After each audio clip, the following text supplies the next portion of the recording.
KPBS On Demand is supported by Paint Care, offering households and businesses in California more than 800 leftover paint drop-off sites for recycling.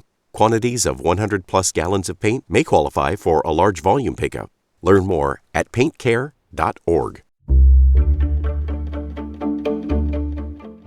Good morning, I'm Debbie Cruz. It's Friday, February 23rd. How last month's flooding is impacting voting. More on that next. But first, let's do the headlines.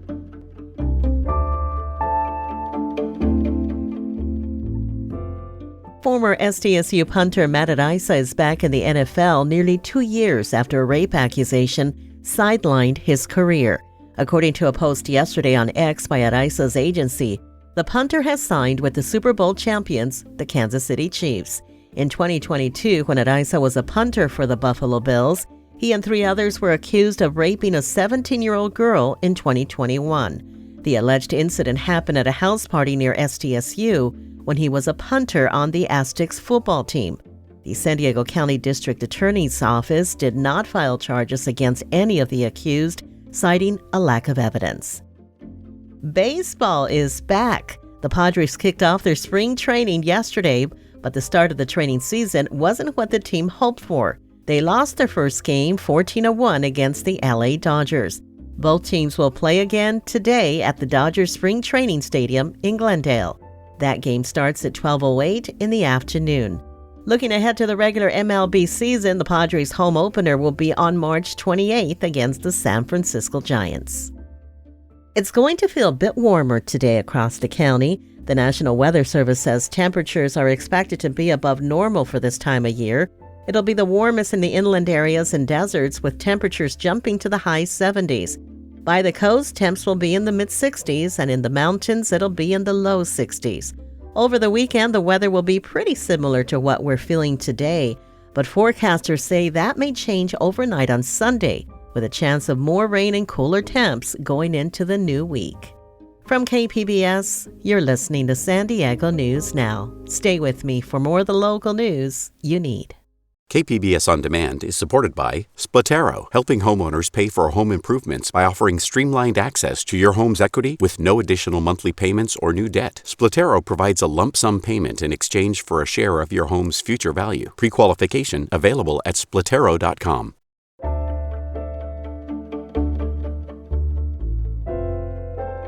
A local community organization that helps mobilize voters is facing added challenges after last month's flooding. Reporter Melissa May says Alliance San Diego is working through flood damage to get people to the polls. Normally, leading up to Election Day, Alliance San Diego is busy contacting residents about voting resources. And they're still doing that, but the January flooding has submerged some of their operations. Alliance San Diego's executive director, Andrea Guerrero, talks about their biggest challenge of getting people to vote right now. We're very concerned about the communities we serve having the information they need in order to go vote. Right now they're worried about a roof over their head, and so I can understand that, but they're also not at their place of residence to receive the information about the election. On top of this, Itza Maganda Chavez, Alliance's civic engagement director, says even if you don't have access to your mail-in ballot, you can still make your vote count. Vote at a voting center starting this Saturday. Folks can vote at certain voting centers until Election Day. And then starting March 2nd, they could actually vote at more than 200 voting centers across the county. To learn more about your voting options and to find a voting center near you, go to sdvote.com. Melissa May, KPBS News.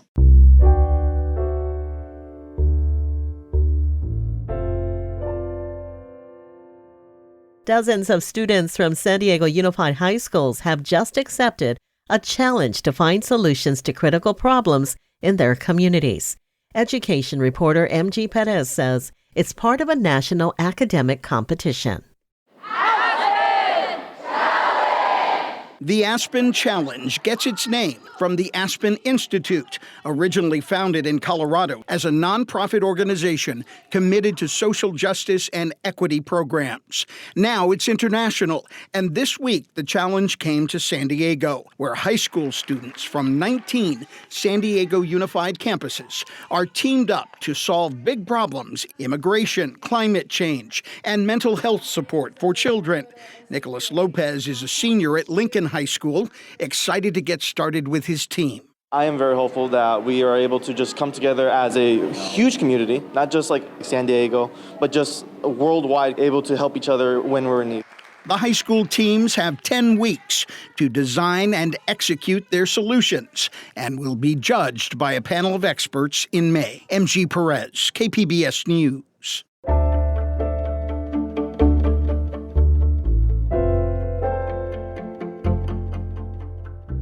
Giant pandas could be back at the San Diego Zoo this summer. Environment reporter Eric Anderson says the popular bears will likely get a warm welcome. Michael Kim was visiting the zoo, and he's excited about the return of the black and white bears. They're beautiful to see, and they're very curious animals. They like to play. The first hint this was happening came in November when China President Xi Jinping spoke publicly about the return of panda diplomacy. The San Diego Zoo Wildlife Alliance's Ron Swaysgood says pandas left San Diego in 2019, but the research continued. We do have a very long history working with giant pandas in China, 3 decades and counting. And when we returned our pandas back to China, we did not sever our relationships or stop working on giant pandas. We've continued to collaborate with our partners in China. The zoo is in line to get a pair of pandas, 1 male and 1 female. Officials are still working on paperwork to complete the transfer, including a permit from the U.S. Fish and Wildlife Service. Eric Anderson, KPBS News.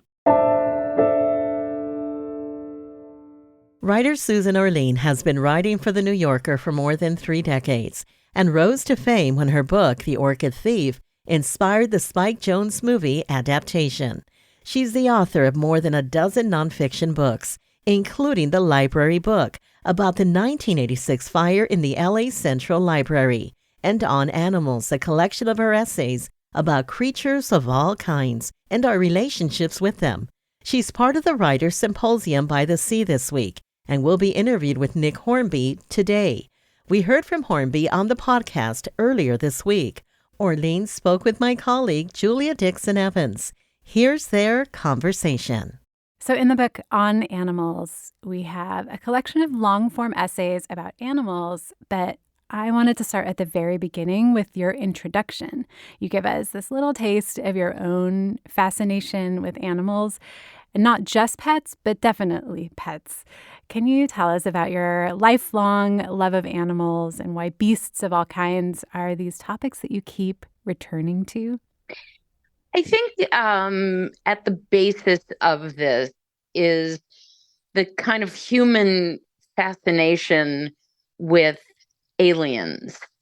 I think it's since the beginning of time, there's been this curiosity about what would it be like if people from another planet landed here, and would we be able to talk to them? And what if they were like us, but not quite like us?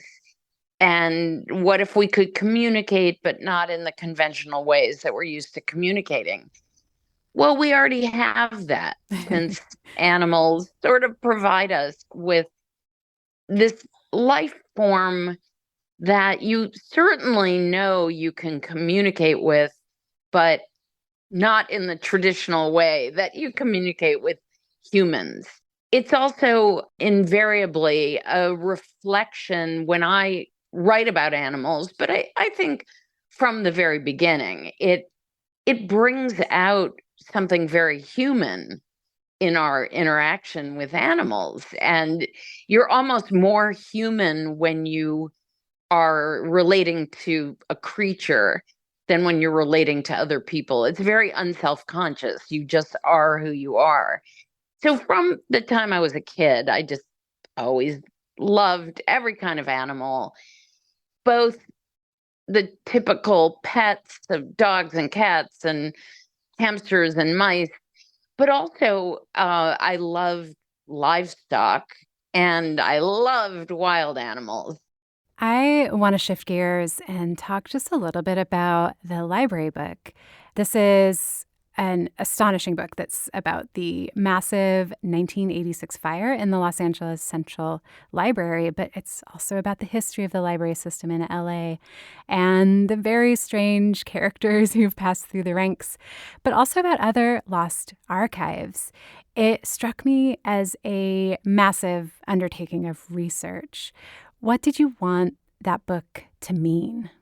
It was a massive amount of research, and part of what caused it to be that, to answer your bigger question, is that I was trying to understand why the story drew me so much, and that was what the book would mean. Why do we feel so affected in such a deep way at the destruction of a library, more than we would feel about City Hall burning or, many other parallel institutions that we might imagine being destroyed? I don't think you have the same feeling that you have when you imagine books being destroyed, a library being destroyed. And that's what propelled me from the beginning. Why do books mean so much to us?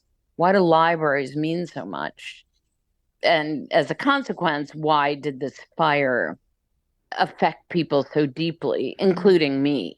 And ultimately, it was a book about memory and what memory means to us, both the collective memory, which is what a library really is, and the act of creating a book, which is to make a permanent record of thought process.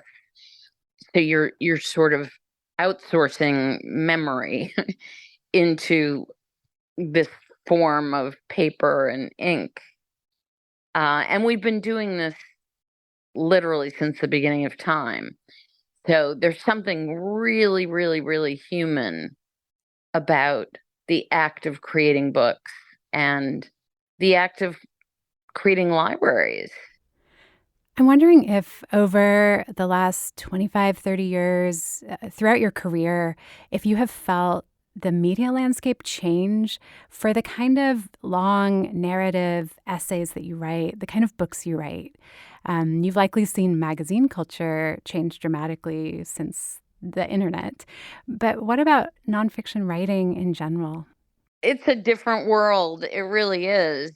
Sometimes I'm writing a memoir right now, and when I'm writing about the early days of my career and thinking about even the fact that I used to write on a typewriter, and we would literally cut and paste stories, and then desktop publishing came, and now obviously the internet has completely changed the media landscape. I feel like the interest in long form narrative absolutely is there. I don't see anything suggesting that people aren't interested in stories that unfold in a really expansive way. That was writer Susan Orlean, author of The Orchid Thief and On Animals, speaking with KPBS arts producer and editor Julia Dixon Evans. Orlean will appear at Point Loma Nazarene University today at 7 p.m. 2 years ago, Joel Cohen made the tragedy of Macbeth without his brother Ethan. Now Ethan has gone solo with Drive Away Dolls. Cinema junkie Beth Accomando says, together or apart, a Cohen film is always worth your attention. Joel Cohen's The Tragedy of Macbeth had the craftsmanship and precision of a Coen brothers film, but served up a completely different vibe. With Drive Away Dolls, Ethan Cohen leaves his sibling on the side of the road, but delivers a film that has the pace, absurdity, and wacky characters that you've grown to expect in their collaborative works like Fargo and Raising Arizona.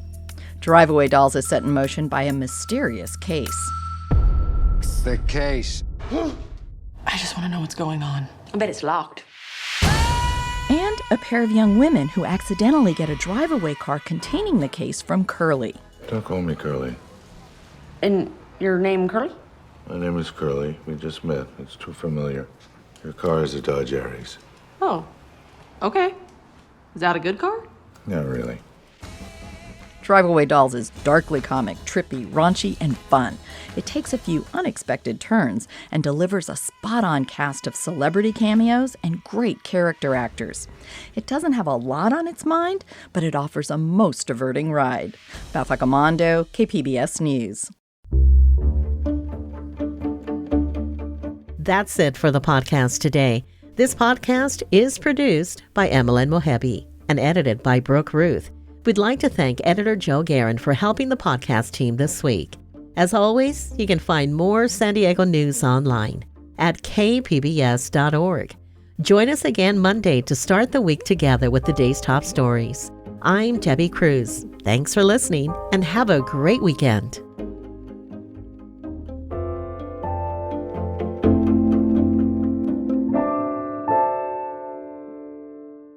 KPBS On Demand is supported by Splatero, helping homeowners pay off debt by offering streamlined access to your home's equity with no additional monthly payments or new debt. Splatero provides a lump sum payment in exchange for a share of your home's future value. Pre-qualification is available at splatero.com.